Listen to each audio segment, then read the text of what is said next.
आज शुक्रवार का दिन है और शुक्रवार का दिन संतोषी माता को समर्पित होता है। आज के दिन संतोषी माता की कथा पढ़ी व सुनी जाती है। शुक्रवार के दिन यदि पूर्ण श्रद्धा भाव के साथ संतोषी माता की कथा को सुना जाए तो संतोषी माता भक्तों की हर मनोकामना पूर्ण करती हैं और साथ ही पुण्य फल की प्राप्ति भी होती है। तो आइए पूर्ण श्रद्धा भाव के साथ संतोषी माता की कथा को श्रवण करते हैं। प्रेम से बोलिए संतोषी माता की जय। एक गांव में एक बुढ़िया रहती थी जिसके 7 बेटे थे। 6 बेटे कमाने वाले थे और एक बेटा निकम्मा था। बुढ़िया माँ 6 पुत्रों का झूठा 7वें पुत्र को देती। 7वां पुत्र एक दिन अपनी पत्नी से बोला, देखो मेरी माता का मुझ पर कितना प्रेम है। वह बोली, क्यों नहीं, सबका झूठा बचा हुआ तुमको खिलाती है। वह बोला, जब तक आंखों से ना देख लूं मान नहीं सकता। पत्नी ने हंसकर कहा, देख लोगे तब तो मानोगे। कुछ दिन बाद एक बड़ा त्योहार आया।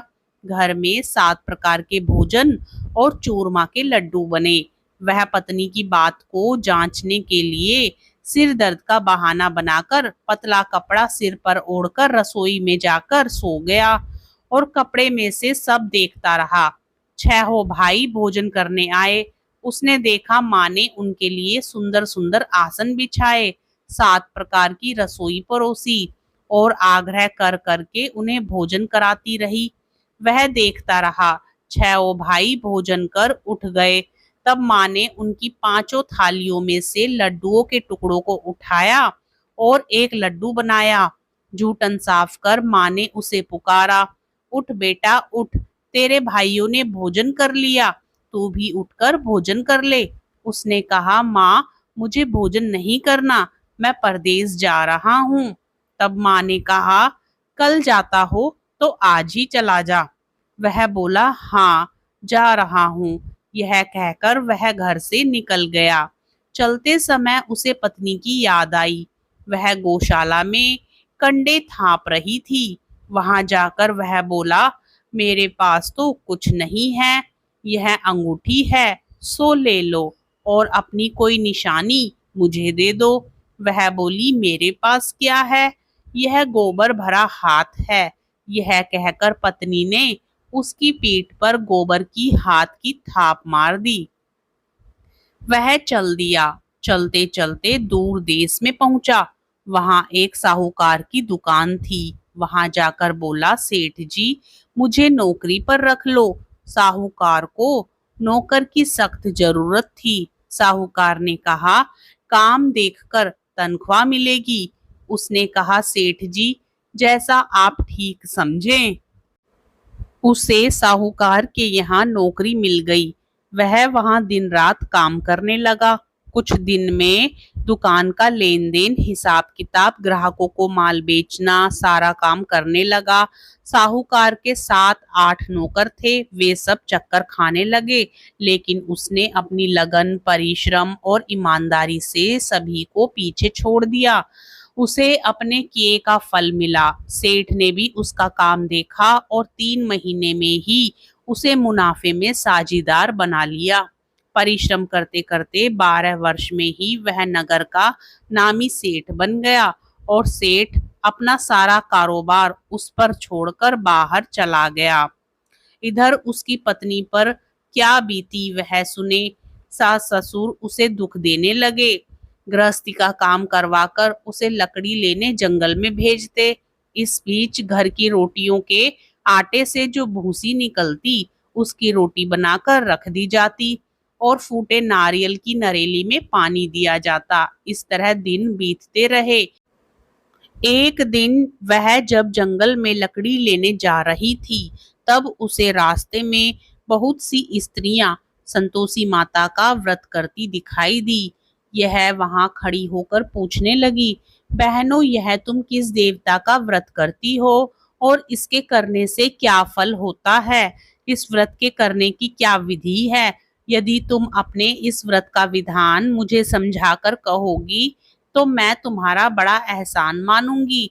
उनमें से एक स्त्री बोली, सुनो, यह संतोषी माता का व्रत है। इसके करने से निर्धनता, दरिद्रता का नाश होता है, लक्ष्मी आती है, मन की चिंताएं दूर होती हैं, मन को प्रसन्नता और शांति मिलती है, निपुति को पुत्र मिलता है, प्रीतम बाहर गया हो तो वह शीघ्र लौट आता है, कुंवारी कन्या को मनपसंद वर मिलता है, चलता मुकदमा खत्म हो जाता है, कलह कलेश की निवृत्ति होती है, मुख शांति होती है, घर में धन जमा हो, धन जायदाद का लाभ होता है तथा और भी मन में जो कुछ कामना हो सब संतोषी माता की कृपा से पूरी हो जाती है।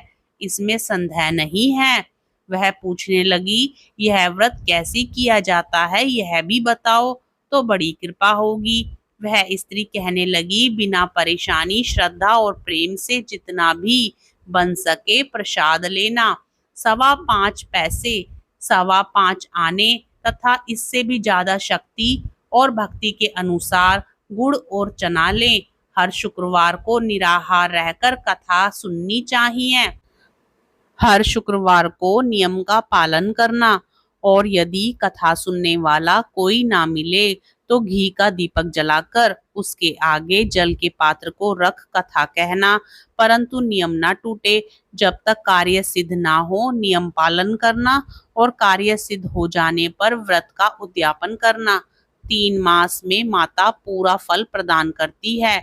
यदि किसी के ग्रह खोटे हैं तो भी माता 1 वर्ष में अवश्य उनको अनुकूल करती है। कार्य सिद्ध होने पर ही उद्यापन करना चाहिए, बीच में नहीं। उद्यापन में 2.5 सेर आटे का खाजा तथा इसी अनुसार खीर तथा चने का साग बनाना, 8 बच्चों को भोजन कराना, जहां तक मिले देवर जेठ भाई बंधु कुटुंब के लड़के लेना, ना मिले तो रिश्तेदार और पड़ोसियों के लड़के बुलाना, उन्हें भोजन कराना, यथाशक्ति दक्षिणा दें। माता का नियम पूरा करना, ध्यान रखना उस दिन घर में कोई खटाई ना खाए। यह सुन वह वहां से चल दी। रास्ते में लकड़ी के बोझ को बेच दिया और उन पैसों में गुड़ चना ले माता के व्रत की तैयारी करके आगे चली। रास्ते में संतोषी माता के मंदिर में जा माता के चरणों में लौटने लगी, विनती करने लगी, माँ मैं दीन हूँ, निपट मूर्ख हूँ, व्रत के नियम कुछ नहीं जानती, मैं बहुत दुखी हूँ, हे माता मेरा दुख दूर कर, मैं तेरी शरण में हूँ। माता को दया आई। एक शुक्रवार बीता कि दूसरे शुक्रवार को ही उसके पति का पत्र आया और तीसरे शुक्रवार को उसका भेजा हुआ पैसा आ पहुंचा। यह देखकर जेठानी मुंह सिकोड़ने लगी, इतने दिनों बाद इतना पैसा आया, इसमें क्या बड़ाई है। लड़के ताने देने लगे, काकी के पास अब पत्र आने लगे, रुपया आने लगा, अब तो काकी की खातिर बढ़ेगी, अब तो काकी को बुलाने से भी नहीं बोलेगी। बेचारी सरलता से कहती, भैया पत्र आए, रुपया आए तो हम सबके लिए अच्छा है। ऐसा कहकर आंखों में आंसू भरकर संतोषी माता के मंदिर में जा मातेश्वरी के चरणों में गिरकर रोने लगी। माँ, मैंने तुमसे पैसा नहीं मांगा, मुझे पैसे से क्या काम, मुझे तो अपने सुहाग से काम है, मैं तो अपने स्वामी के दर्शन और सेवा मांगती हूँ। तब माता ने प्रसन्न होकर कहा, जा बेटी, तेरा स्वामी जल्दी ही आएगा। यह सुन खुशी से बावली हो वह घर आकर काम करने लगी। संतोषी माँ विचार करने लगी, इस भोली पुत्री से मैंने कह तो दिया कि तेरा पति शीघ्र आएगा, पर आएगा कहाँ से, वह तो इसे स्वप्न में भी याद नहीं करता, उसे इसकी याद दिलाने तो मुझे ही जाना पड़ेगा। संतोषी माता ने उस बुढ़िया के बेटे को स्वप्न में समझाया, पुत्र तेरी घरवाली कष्ट उठा रही है। वह बोला, हाँ माता, यह तो मुझे भी मालूम है, परंतु क्या करूं, वहां कैसे जाऊं, परदेश की बात है, लेन देन का सारा हिसाब किताब है, कोई जाने का रास्ता नजर नहीं आता, आप ही कोई राह दिखाएं कि वहां कैसे जाऊं। माँ कहने लगी, सवेरे नहा धोकर संतोषी माता का नाम ले, घी का दीपक जला, दंडवत कर और दुकान पर जा बैठना, देखते ही देखते तेरा लेन देन चुक जाएगा, जमा माल बिक जाएगा, सांझ होते होते धन का ढेर लग जाएगा। वह अगले दिन सुबह बहुत जल्दी उठा। उसने अपने मित्र बंधुओं परिचितों से स्वप्न में माता द्वारा कही गई बात कह सुनाई। वे सब उसकी बात सुनकर उसकी खिल्ली उड़ाने लगे। वे कहने लगे कि कहीं कभी सपने की बात भी सच्ची होती है। एक बूढ़ा व्यक्ति बहुत समझदार था। वह बोला, देखो भाई, मेरी बात मान लो। इस तरह सांच या झूठ कहने के बदले देवता ने जैसा कहा है वैसा ही करना। तेरा क्या जाता है। बूढ़े की बात मानकर नहा धोकर उसने संतोषी माता को प्रणाम किया। फिर घी का दीपक जलाकर दुकान पर जा बैठा। शाम तक धन का ढेर लग गया। वह हैरान हुआ। मन में संतोषी माता का नाम ले प्रसन्न हो घर जाने के वास्ते गहना कपड़ा व सामान खरीदने लगा। सब काम से निपट अपने घर को रवाना हुआ। उधर उसकी पत्नी जंगल में लकड़ी लेने गई थी। लौटते वक्त थक जाने के कारण संतोषी माता के मंदिर पर विश्राम करने बैठ गई। यह तो उसका रोज रुकने का स्थान था। धूल उड़ती देख उसने माता से पूछा, हे माता, यह धूल कैसी उड़ रही है। माँ ने कहा, हे पुत्री, तेरा पति आ रहा है। अब तू ऐसा कर, लकड़ियों के 3 बोझ बना। एक नदी के किनारे रख, दूसरा मेरे मंदिर पर और तीसरा अपने सिर पर रख। तेरे पति को लकड़ी का गट्ठा देखकर मोह पैदा होगा। वह यहाँ रुकेगा, नाश्ता पानी बना खाकर माँ से मिलने जाएगा। तू लकड़ी का बोझ उठा कर जाना और बीच चौक में गट्ठा डालकर 3 आवाजें जोर से लगाना। लो सासू जी, लकड़ियों का गट्ठा।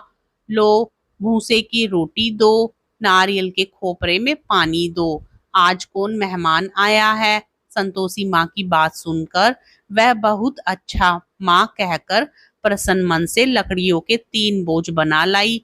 एक नदी के तट पर, दूसरा माता के मंदिर पर रखा। इतने में ही मुसाफिर वहां आ पहुंचा। सूखी लकड़ी देख उसको इच्छा हुई कि अब वह यहीं आश्रम कर ले और भोजन बनाकर खा पीकर गांव चले। इस प्रकार भोजन कर विश्राम कर वह अपने गांव में आ गया। उसी समय बहू सिर पर लकड़ी का गट्ठा ले आई। उसने गट्ठा को आंगन में डाल जोर से 3 आवाजें दी। लो सासू जी, लकड़ी का गट्ठा लो। भूसे की रोटी दो। नारियल के खोपर में पानी दो। आज कौन मेहमान आया है। यह सुनकर सास ने अपने दिए हुए कष्टों को भुलाने के लिए कहा, बहू तू ऐसा क्यों कहती है। तेरा मालिक ही तो आया है। बैठ, मीठा भात खाकर कपड़े गहने पहन।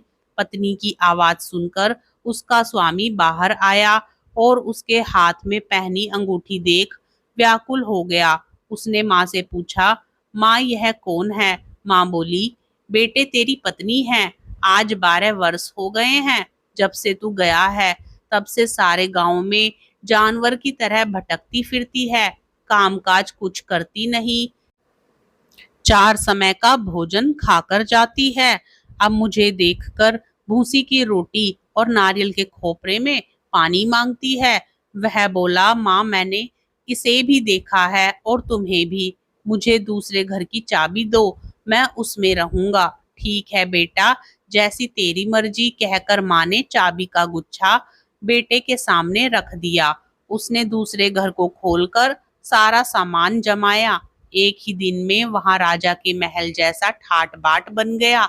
अब क्या था, वह सुख भोगने लगी। अगला शुक्रवार उसने पति से कहा, मुझे संतोषी माता का उद्यापन करना है। पति बोला, बहुत अच्छा, खुशी से कर लो। वह उद्यापन की तैयारी करने लगी। जेठ के लड़कों को भोजन के लिए कहने लग गई। उन्होंने मंजूर किया, परंतु पीछे से जेठानी ने अपने बच्चों को सिखलाया, देखो रे, भोजन के समय सब लोग खटाई मांगना, जिससे उसका उद्यापन पूरा ना हो। लड़के भोजन करने आए। खीर पेट भरकर खाई, परंतु बात याद आते ही कहने लगे, हमें कुछ खटाई खाने को दो। खीर खाना हमें भाता नहीं। देखकर अरुचि पैदा होती है। लड़के उठ खड़े हुए, बोले, पैसे लाओ। भोली बहू कुछ ना जानती थी। उसने उन्हें पैसे दे दिए। लड़कों ने बाजार जाकर उन पैसों से इमली खरीदी और खाई। यह देखकर बहू पर माताजी ने कोप किया। राजा के दूत उसके पति को पकड़कर ले गए। अब सब मालूम हो जाएगा जब जेल की रोटी खाएगा। बहू से यह वचन सहन नहीं हुए। वह संतोषी माता के मंदिर में गई और कहने लगी, माता तुमने यह क्या किया? हंसाकर क्यों रुलाने लगी? माता बोली, पुत्री तूने मेरा व्रत भंग किया है, इतनी जल्दी सब बातें भुला दी। वह बोली, माता भूली तो नहीं हूँ, ना कुछ अपराध किया है, मुझे तो लड़कों ने भूल डाल दिया, मुझे क्षमा करो माँ। माँ बोली, ऐसी भूल भी कहीं होती है? वह बोली, अब कोई भूल नहीं होगी। अब बताओ मेरे पति कैसे आएंगे? माँ बोली, पुत्री जा, तेरा पति तुझे रास्ते में ही आता मिलेगा। वह मंदिर से निकलकर बाहर आई तो रास्ते में ही उसे अपना पति आता हुआ मिला। उसने पूछा, कहाँ गए थे? वह बोला, इतना धन जो कमाया है उसका कर राजा ने मांगा था, वह भरने गया था। वह प्रसन्न होकर बोली, भला हुआ, अब घर चलो। फिर अगला शुक्रवार आया।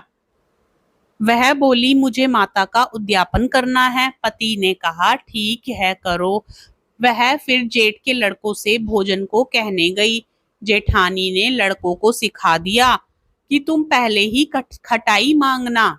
लड़के भोजन करने बैठे, लेकिन भोजन करने से पहले ही कहने लगे, हमें खीर पूरी नहीं भाती, जी बिगड़ता है, कुछ खटाई खाने को दो। वह बोली, खटाई खाने को नहीं मिलेगी, खाना हो तो खाओ।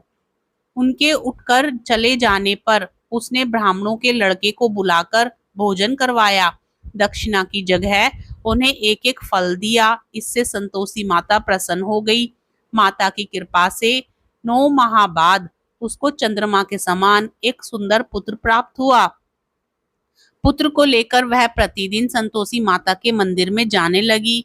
माँ ने सोचा कि यह रोज आती है, आज क्यों ना मैं इसके घर चलूं, इसका आसरा देखूं तो सही। यह विचार कर माता ने भयानक रूप बनाया। गुड़ और चने से सना मुख, ऊपर से मुंड के समान होठ, उस पर मक्खियां भिन भिना रही थी। दहलीज में पैर रखते ही उसकी सास चिल्लाई, देखो रे, कोई चुड़ैल डाकनी चली आ रही है, लड़कों इसे भगाओ, नहीं तो सबको खा जाएगी। बहू रोशनदान से देख रही थी। वह प्रसन्न हो उठी, आज मेरी माता मेरे घर आई हैं। यह कहकर दूध पीते बच्चे को गोद से उतार दिया। इस पर उसको सास क्रोध में भरकर बोली, अरे रांड, इसे देखकर कैसी उतावली हुई है, जो बच्चे को पटक दिया। इतने में माँ के प्रताप से जहां देखो वहां लड़के ही लड़के नजर आने लगे। वह बोली, माँ जी, मैं जिनका व्रत करती हूँ यह वही संतोषी माता हैं। इतना कह उसने झट से घर के सारे किवाड़ खोल दिए। सबने माता के चरण पकड़ लिए और विनती कर कहने लगे, हे माता, हम मूर्ख हैं, अज्ञानी हैं, तुम्हारे इस व्रत की विधि हम नहीं जानते, तुम्हारा व्रत भंग कर हमने बड़ा अपराध किया है। हे माता, हमारे अपराधों को क्षमा करो। इस प्रकार बार बार कहने पर संतोषी माता प्रसन्न हुई। इसके बाद उसकी सास कहने लगी, हे संतोषी माता, आपने बहू को जैसा फल दिया वैसा सबको देना। जो यह कथा सुने या पढ़े उसकी हर मनोकामना पूर्ण करना।